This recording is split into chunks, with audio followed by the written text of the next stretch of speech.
The bipartisan consensus of support for Israel over the Palestinians is breaking down in the United States. A new study by the leading polling agency, the Pew Research Center, has found that the partisan divide in American sympathies for Israel or the Palestinians is the largest it has been in 40 years. Roughly 4/5 of Republicans sympathize more with Israel than the Palestinians, whereas just around 1/4 of Democrats sympathize more with Israel. And this partisan divide is growing. Since 2001, the percentage of Democrats who support Israel over the Palestinians has declined from 38% to 27%.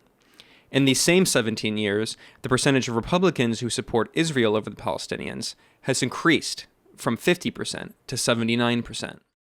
This is a very significant shift. In the past several decades, it has simply been assumed that both major U.S. political parties and their adherents supported Israel. This bipartisan backing continued despite Israel's systemic discrimination against the Palestinians, its illegal 5-decade military occupation, and its expansion of settlements in violation of international law. The new Pew study shows Democrats are nearly just as likely to sympathize with the Palestinians as they are with Israel. This has changed rapidly since 2016.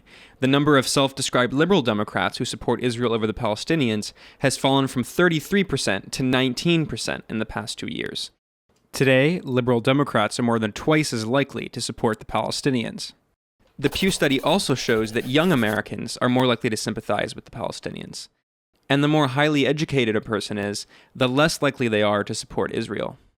The largest base of religious support for Israel comes from white evangelical Christians, many of whom have an apocalyptic view of the country.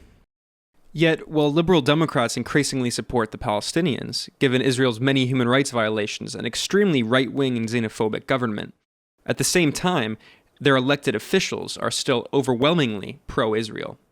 This study does show a major shift in popular views among Americans.